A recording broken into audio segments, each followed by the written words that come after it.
Good evening, anarchists everywhere, and welcome to the third in the series, Anarchism in the UK, where I interview anarchists of the freedom past generation.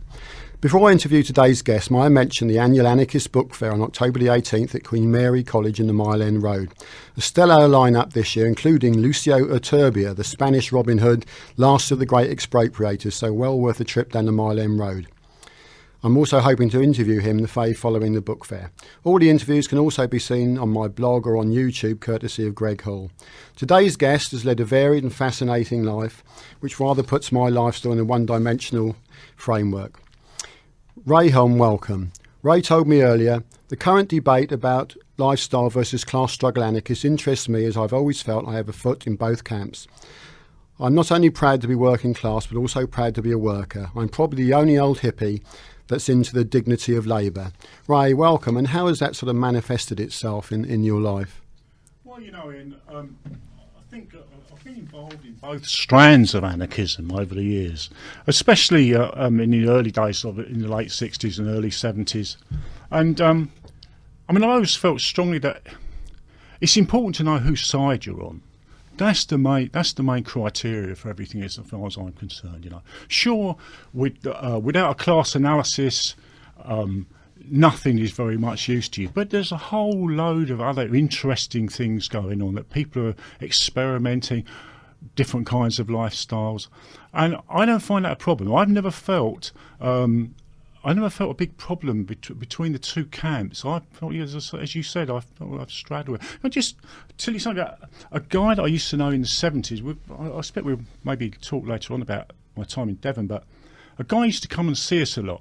And he was, I suppose, in many ways, the epitome of what you might class as the lifestyle anarchist, insofar as there was a couple, that had the whole bit, organo, vegetarians, free-range children, all of those fairly predictable things. But that guy was a militant shop steward in the factory that he worked in, yeah, and it wasn't just either or. And I've always felt that that's pretty much where I am, a foot in both camps, yeah.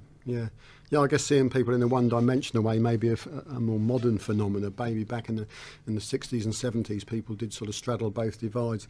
You worked in a boatyard to start off with. Do you want to tell us a bit about your career on boats?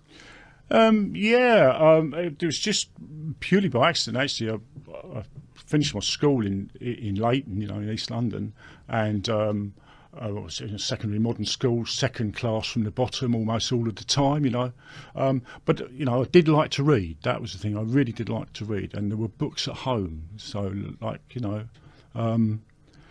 that gave me an extra incentive to find out about things. But when I was 16, we moved down to Essex, and for the want of anything better to do, I got a job in a boatyard. Now, as an apprentice. Now, I think I was a really bad apprentice boat builder, I have to say. In fact, I've always maintained it was because of me that the industry turned over to fiberglass. But I was in this boatyard, and I was there, must have been for about a year, I suppose, when a boat, this little boat, converted lifeboat, sailed into Brightlingsea. This was the part of Essex where we lived, and it was full of what in those days were known as bohemians. Yeah, well, not people from Bohemia. Not people from Bohemia. Although legend has it that a local girl did tell her mum, as a load of bohemians have come in on a boat, and her mum said, "Do they speak English?" But I mean, this may not be true. But I mean, these were like. What later on became known as hippies and so on. But this was pre-hippies. Yeah, this was 1958, I suppose. So there's sort of tail end of the beatnik, coffee bar, jazz club kind of culture. Absolutely, yeah. And did they whisk you off and kidnap you and take you to Windsor and make you become a hippie? Precisely.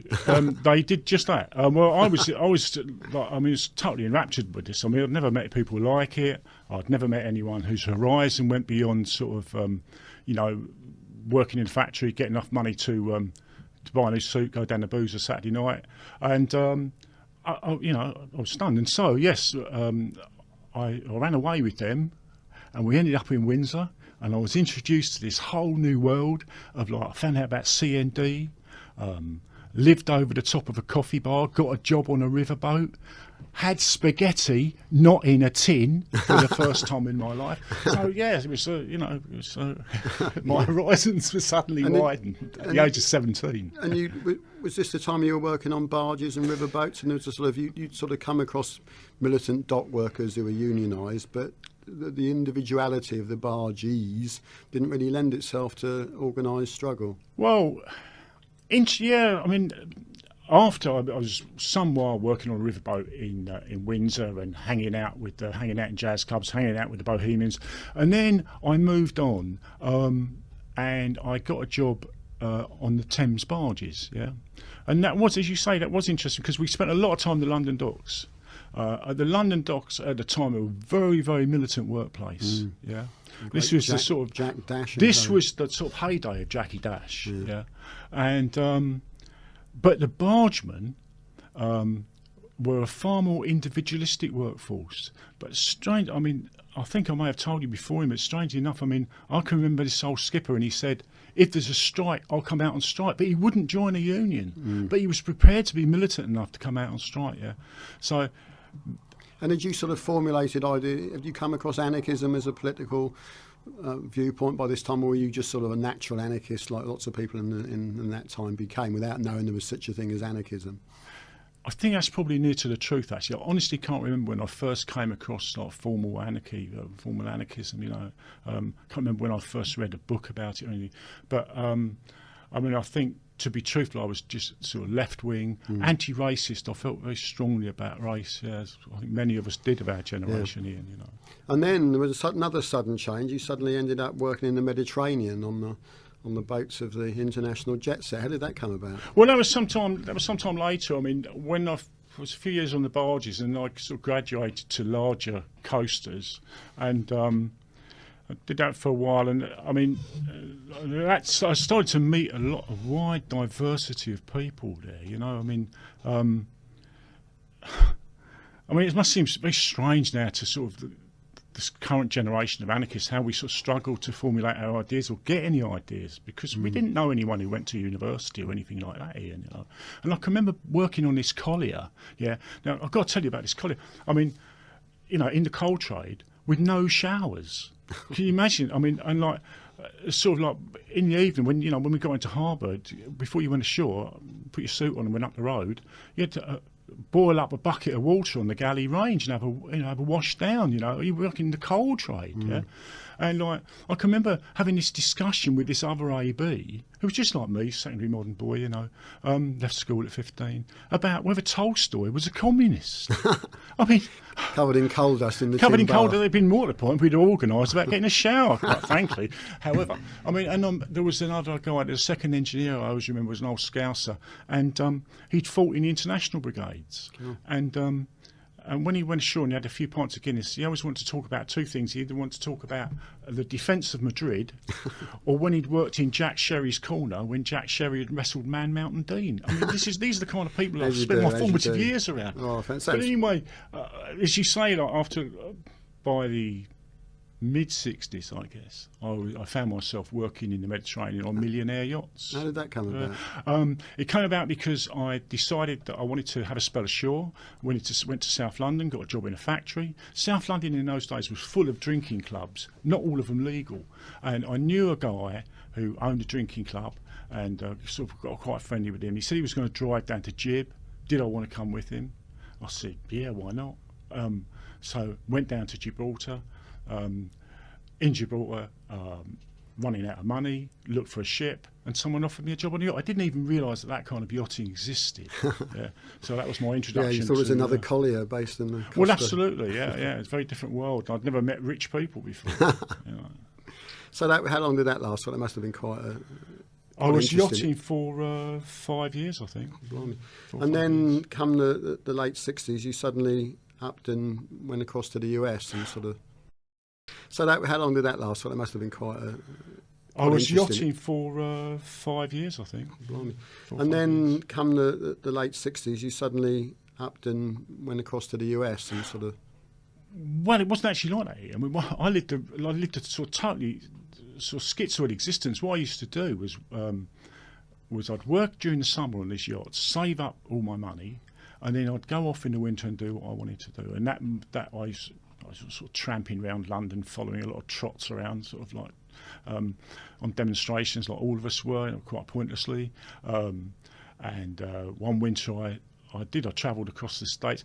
I was very influenced by Jack Kerouac, you know, and like all the on the road stuff and all that. Yeah.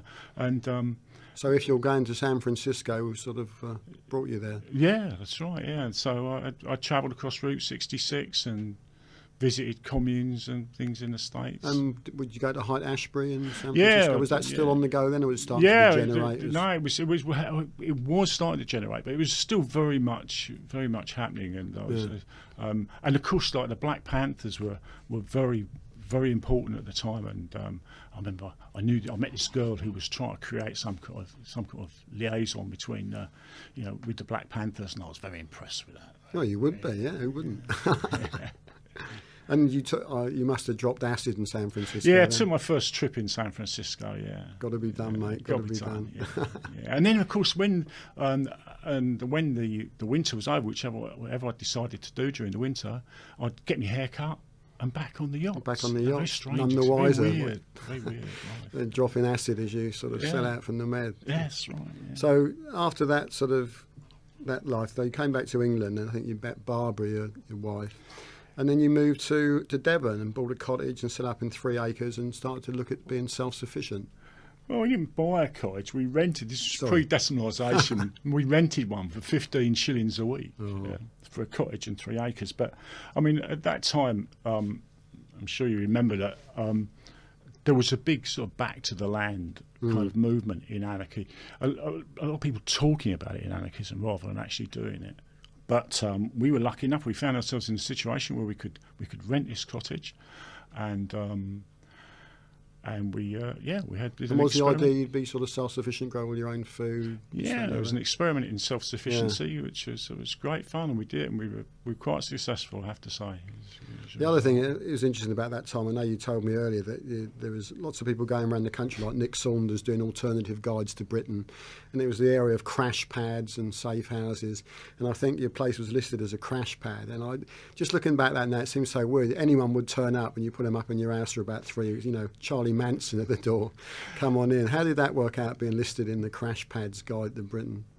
It was good. It was really fine. I mean, like bit crash pads. Yeah, I mean, information centres were very much one of the many kind of things that projects that people did, not just anarchists, but people who termed themselves part of the alternative society. Yeah, information. Most of these information centres, I found, were actually giving information about other information centres. It's got to be said here, but nonetheless, BIT was the sort of creme de la creme of the information centres, and they had this list of places where you could stay, and as you rightly say, people turned up. And did many people turn up? Oh, hundreds of them, and we fed them all. We produced all our food, and we fed them all. And did you manage to... Can I just say, we're talking about like the kind of class struggle anarchism and alternative society anarchism and that kind of thing in. To get to our cottage, you had to walk through the local council estate, and all of these weird-looking visitors all had to walk through this estate, and they all had to ask directions to our cottage, right? Needless to say, some of the activities in that cottage weren't entirely legal, so we were in quite a vulnerable situation. We never ever had a bit of trouble. You know, Barb used to work as a home help, and she was a well-respected member of the community. She was only 20 when we moved there, you know. And I used to, work on timber. We were just ordinary working people in the community. All right, so we were a little bit weird, but it was fine. Never had a bit of trouble. And did the people who stayed for a bit, did they get stuck in and do some work? Sometimes they did, sometimes they didn't. Sometimes they'd stay for overnight. Sometimes they'd stay for sort of 3 months. You know what I mean? You never asked when are you leaving when they first turned up. It's amazing. It's a different world. You can't imagine that happening now. No. But this was quite near Plymouth, and you gradually got involved with a sort of anarchist group in Plymouth. Is that right? That's right. Yeah, Plymouth anarchists, and so we would, be producing our food all week. Saturdays we'd get the bus into Plymouth, no motor or anything. Get the bus into Plymouth, and then we'd try and flog sort of Freedom, Black Flag. This is in the old days when Albert Meltzer was doing Black Flag. Yeah. and solidarity pamphlets and that kind of, to these sort of bemused shoppers in Plymouth. Yeah, so yes, the anarchist group was a big part of our life. Yeah, and I think you had the famous fine tube strike took place then in Plymouth. Yeah, that's right. Yeah, the fine tube strike. That was a strike over sort of union recognition. Obviously, we were involved in it. We used to turn up for the pickets and so on and so forth. And it was there. It was on the actual the national picket that we met the Rising Free Collective. Oh, right, the famous Rising Free Collective, yeah. And then subsequently you moved back away from Devon and you sort of moved to London and got involved with sort of Rising Free, or at least something that came out of it, a sort of situationist group in North London. Well, yeah, there were us two and then another comrade from the from Plymouth Anarchists. As a result of like conversations with the Fine Tubes picket with the Rising Free Collective, we decided we'd pool our resources, set up a pro-situationist squatters collective in North London and take the world by storm. So like gave up everything. In I mean, ridiculous. I mean, I have to say, and to be honest, it's a very easy thing for me to talk about now, but I mean, it was like traumatic for Barbara. Yeah. Barbara was pregnant at the time, It was a ridiculous thing to do. So it was a political imperative, really, that moved you. It was to do some politics and. Yeah. I mean, I don't think that was wrong. No, I think we all did that. Sort of. But anyway, we set off and we set up. Wicked Messengers, as it was known. Yeah, tell us about Wicked Messengers. Well, Wicked Messengers specialised in sort of spoof posters and stickers. We also specialised in lots of like very stressful meetings about internal relationships within the group, as I remember it. But ostensibly, what we were into was like producing, spoof stickers and. I mean, some of that stuff's now quite famous in sort of art student circles. Yeah. Keep warm this winter, make trouble, and like this store welcomes careful shoplifters. Like you didn't put a copyright on that, you'd be a millionaire like Banksy. The New Towns poster. I mean, that was either a product of Wicked Messengers or a collaboration between us and Suburban Press, who used to do our printing for us. And you were squatting at this time? Yeah. And was that sort of, how did that pan out with a young kid, in terms of... it wasn't easy. I mean, it wasn't easy. Yeah. Some of my experience of situations from the time was that there were interminable arguments about relationships and jealousy and this, that and the other. Did you manage to escape that, or did you have a lot of sort of navel gazing every other day? We were pretty busy, so I think we escaped it a lot more than some other groups. I've got to say that some of those comrades are still good friends, still, to this day, yeah. And some of them, I see, 2-3 times a year. And did you sort of meet up with the other so-called situationists in London, or were you just sort of called yourself the? Oh, definitely. I found it difficult to understand a lot. I mean, I never went to university, right? I was self-educated, so I had a bit of a sort of workerist attitude about people like that. So, but even a guy came from America to see us, guy from an organisation called Point Blank. They sent him over from the States. He didn't like us. Didn't think we were very good at all. It took the official situationist stamp away from you. Yeah. But you mentioned Suburban Press. So at this time you'd actually gone. Was that when Jamie Reid was doing the Croydon stuff and all that kind of stuff? Yeah, Jamie Reid and Sophie Richmond were two of the people involved in Suburban Press. How did you come across them? They, as I remember, that was through the Rising Free. I think, right. And of course, Rising Free at the time was involved in publishing "Leaving the 20th Century." Oh. Yeah, they published that, and Jamie and Sophie were involved in doing the artwork for it. And I don't think Suburban Press actually printed it, but I know they did the artwork for it. Yeah. Yeah, so that's how we met them, I guess. Right, and what happened with them? Did you get them? Well, they were good mates, and we used to see a lot of them. And eventually, what happened? I went back on the barges. Yeah. And was this when you moved back to Coventry in the Grand Union Canal? Was that then? Yes, that was sometime after. I mean, to her credit, Barbara stuck it out with Wicked Messengers for a fair while longer than me. Yeah. And was this when you moved back to Coventry in the Grand Union Canal? Was that then? Yes, that was sometime after. I mean, to her credit, Barbara stuck it out with Wicked Messengers for a fair while longer than me. Yeah. And I went back.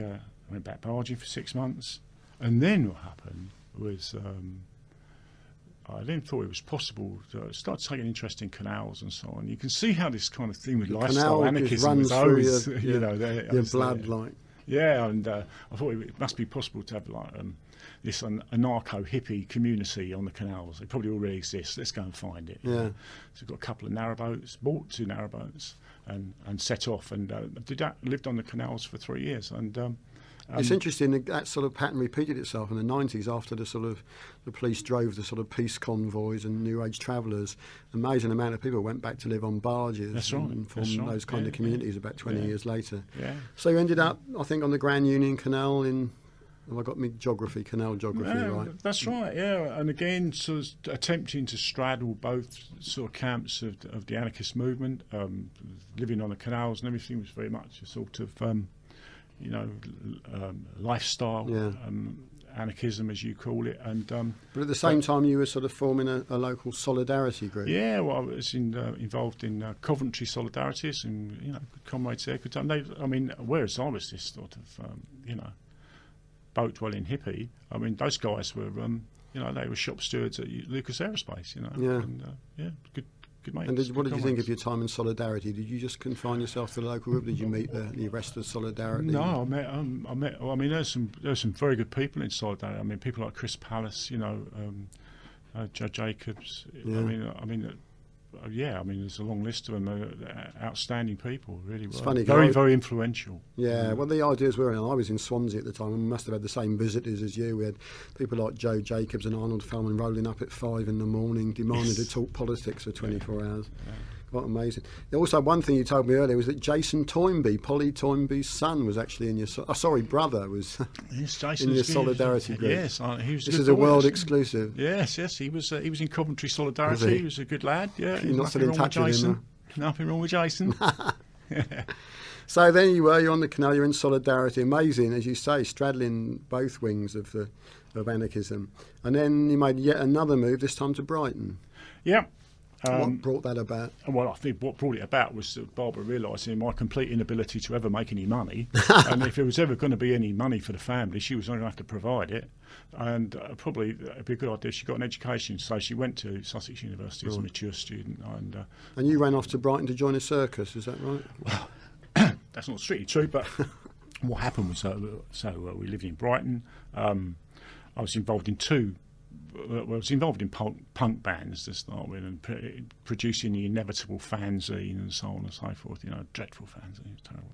But anyway, there was an ad in the local paper looking for people to work in a circus, and it was based in Brighton. Didn't move. I was 2 months working with a circus, which I found fascinating. All that kind of the marginal part of society's always interested me. Yeah, the outsiders, the marginals seem to have interested mate. you all that time, which is classic anarchist in some way, that fascination with people, as Bakunin did at the margins of society. Yeah. And were you still involved with Jamie Reid and people like that at this time, or that had all with the punk thing? Yeah, still in touch with them. They by this time were involved with the Pistols and everything, and they influenced me quite a bit. Can I just say something? A lot of people now sort of slag off that whole project, the Sex Pistols. Well, it wasn't perfect, and there were a lot of faults in it. But the comrades that I personally knew, who were involved in it, were like solid people. Some of them are mates to this day, and they were doing it for the right reasons. Just want to. You mean the whole McLaren project linked with situationism to actually create a situation which would go beyond the point of no return? Precisely. Do you think it came pretty close to doing that? For a very short time. Yeah.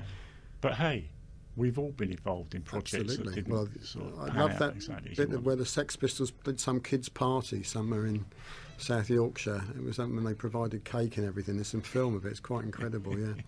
So where did that leave you then after in Brighton? How long were you there for? We lived in Brighton right up to the late 80s, actually. And this is in a really interesting area, which I'm sure a lot of people... You developed by this time an interest in martial arts, and you opened up, I think, a martial arts club? Opened up martial arts clubs, yeah. Tried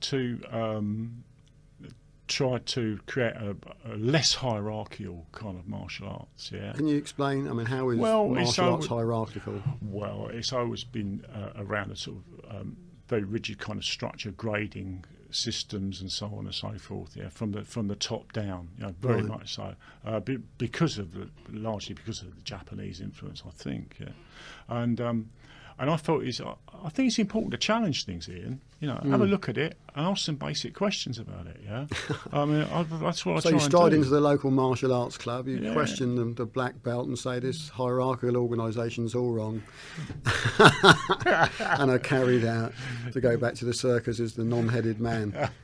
So how did you actually set up your own martial arts? Yeah, club? set up my own martial arts club and did a correspondence course at the same time. What, you can do a correspondence course in martial arts? Yes, I did actually. I've always been fascinated. Not the Charles Atlas School of Bodybuilding.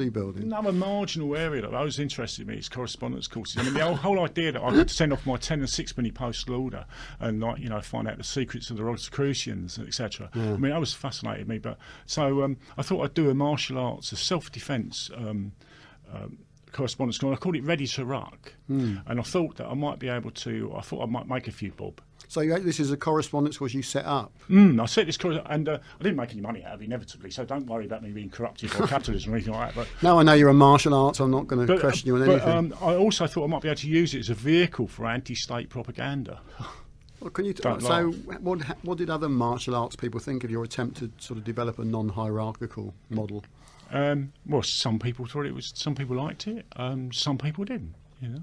So how did it actually work in practice? Well, in practice, we experiment. We'd come down. I mean, I was the instructor. Yeah. So to that extent, it was hierarchical. We didn't have a grading system, and we would try and discover how would be, you know, in real, actual, practical, physical terms, how things worked and so on. Yeah. So is Ready to Ruck still going? What happened? No, but I still have a copy, and I may be able to let you have a copy. So it's all in there. There's a sort of Ready to Ruck manual and stuff. Yes, it's not the finest thing I ever produced, but it was good fun doing it. I'm sure it'll be a fascinating object to look at. And is that an interest you still maintain, martial arts? Well, only to the yes, I am interested in it, to only marginally, really. Yeah. You've managed to we've got a couple of minutes left. You've managed to maintain an incredible varied level of activity over a long period, and it really does make my life look one-dimensional, the things you've done. How do you feel now, looking back on it? Do you still feel, you know, that you've managed to have some enjoyment as well as struggle? It's certainly not been all martyrdom along the way. Oh, definitely not. No, I mean, like you, Ian, I'm very much against the sort of miserabilist wing of the left. You know, I mean, I think it's very important, and I think that politics is about everything that you do, or it's about nothing, really. You know, I mean, it's about your whole life, or it's not worth bothering about. Do you remain optimistic about the possibilities of social change? Yes, I do. Why on earth do you do that? You know, the situation is said. It may seem ridiculous to talk of revolution, but it's even more ridiculous to talk of anything else. and I think that's right. Yeah. And you must have you mentioned that you're still in touch with a lot of friends you made on the way, so you still retain sort of contacts from all those different facets of your life. Yeah. Okay, Ray, that's been absolutely fascinating. You told me a quote that I'm going to read out to end the show, that when you finished working as a lockkeeper on your last day in work, you pinned a notice on the door. Before I retired. Maybe you should read it out rather than me, because you got it there. They're your words rather than mine. Yeah, I just stuck this on the wall on the last day of working. They said, I'm going now. I started work at 15 years of age, worked on the river and at sea, but also worked in factories and fields, in the circus and in films. I never achieved much, but I never crossed a picket line, never judged a fellow worker by their colour or creed, nor sucked up to the bosses for my own ends. Enough said, I think. Ray, thanks very much. It's been a pleasure. Cheers.